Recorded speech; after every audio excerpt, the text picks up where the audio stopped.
Universe रहस्यों से भरा पड़ा है। कुछ तो ऐसे हैं जिनका जवाब अब भी वैज्ञानिक खोज नहीं पाए, लेकिन विज्ञान और तकनीकी विकास के साथ ब्रह्मांड के रहस्य से भी पर्दा उठता गया।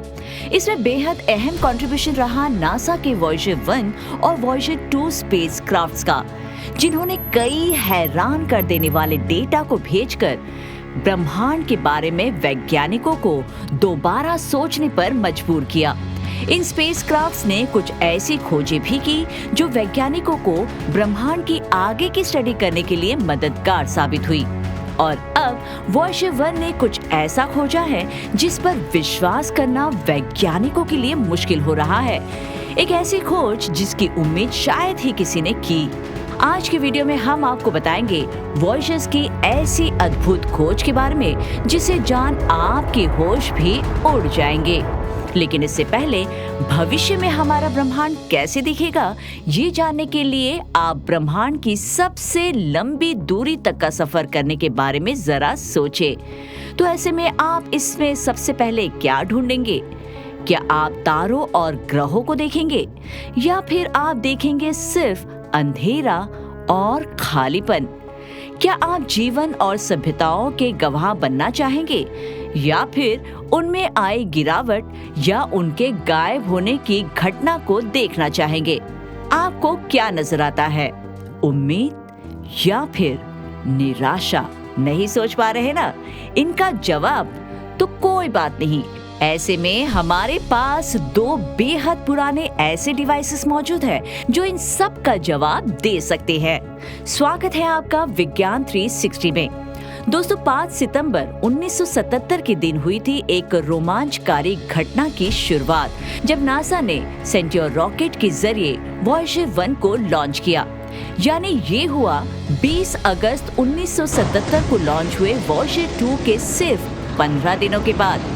वैसे इन दोनों को ब्रह्मांड में दूर तक भेजने का मकसद एक ही था, और वो था सोलर सिस्टम के विशाल गैस, जुपिटर और सैटर्न के साथ साथ इनकी परिक्रमा करने वाले चंद्रमाओं की जांच करना।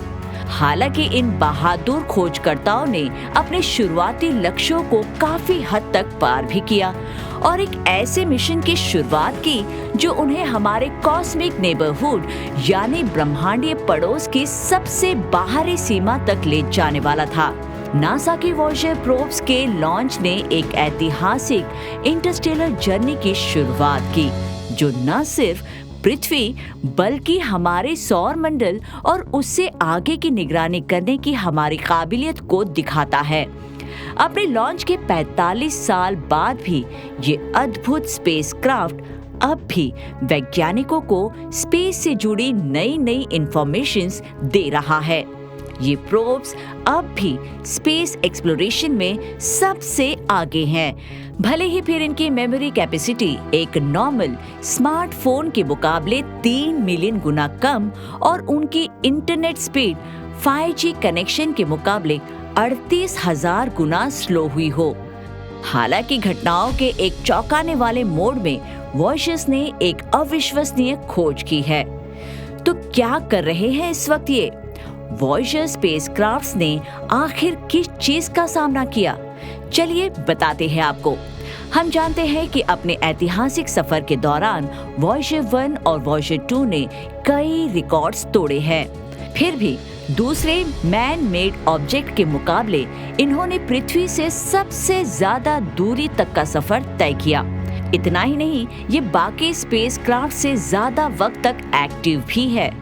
वही ये इंसानों द्वारा बनाई गई ऐसी चीज है जो असल में इंटरस्टेलर स्पेस तक जा पहुंची है, जिसकी मदद से वैज्ञानिकों ने इंटरस्टेलर स्पेस से जुड़े कई अहम डेटा को हासिल किया। 12 अरब मील से ज्यादा पृथ्वी से दूर रहकर इन इंटरस्टेलर प्रोब्स ने फिजिसिस्ट को चौंकाने का एक भी मौका नहीं छोड़ा।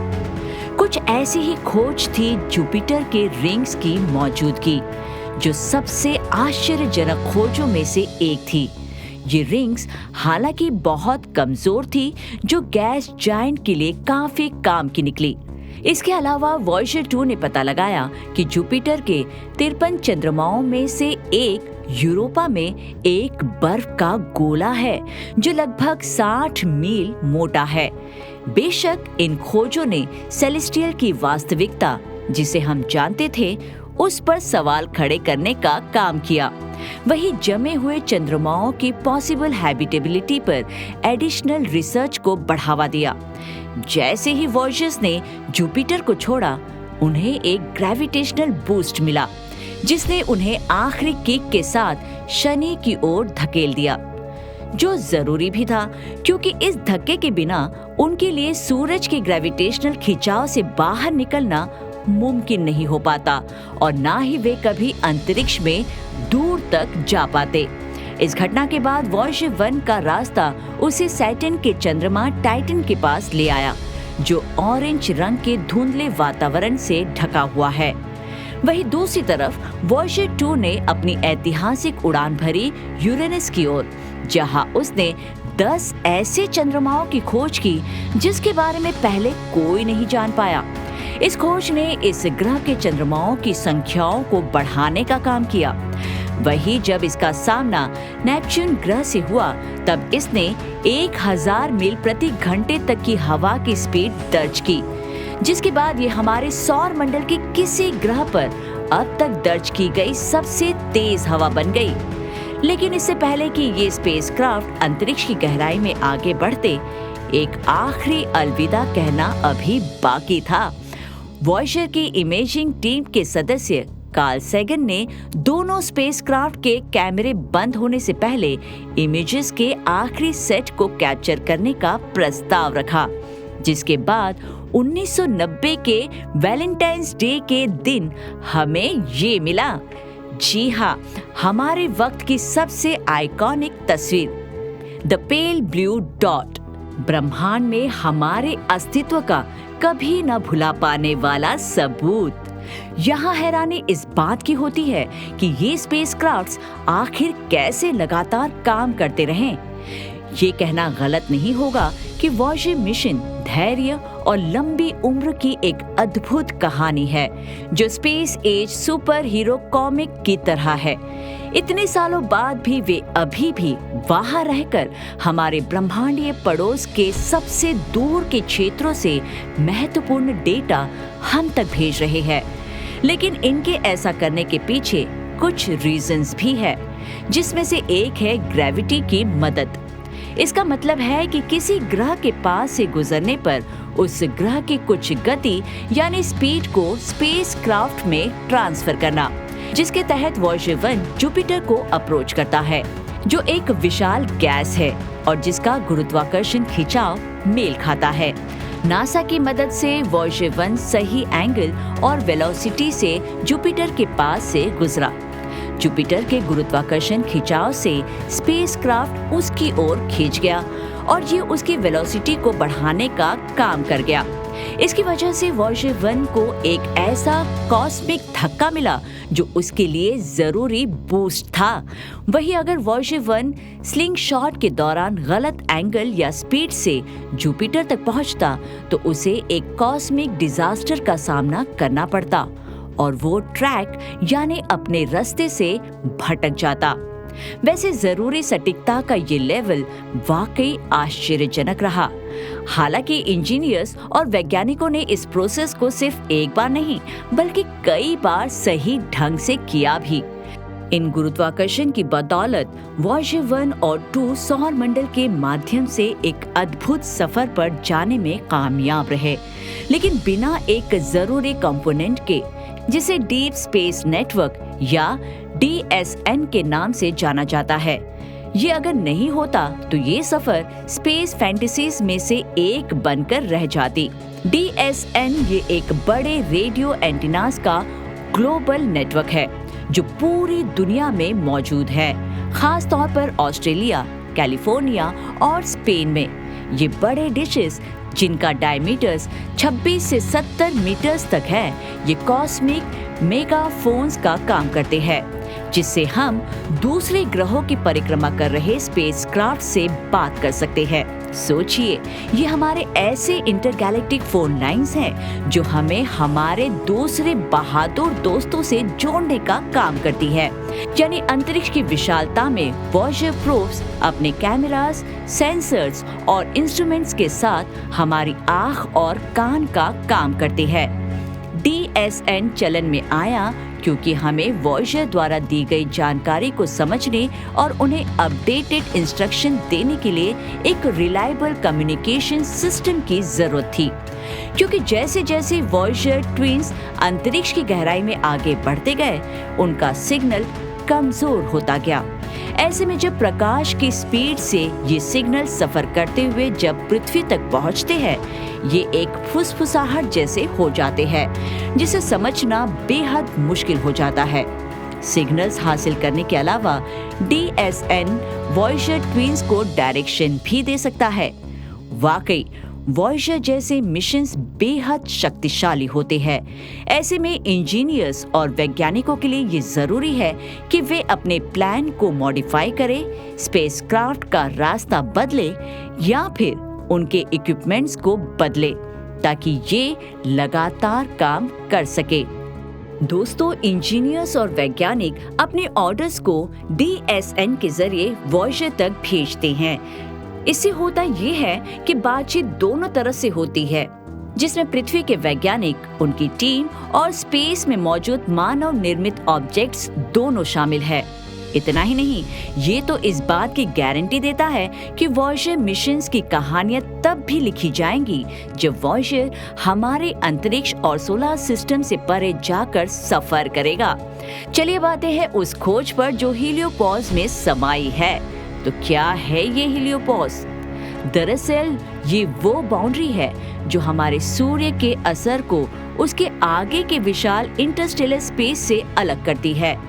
वैसे इस बाउंड्री का एग्जैक्ट लोकेशन, जो एक राज ही था, वो तब खुलकर सामने आया जब एस्ट्रोनॉमर बिल गर्नी ने हीलियोपोस को 116 और 177 एस्ट्रोनॉमिकल यूनिट्स के बीच में रखकर लोकेशन को बताया।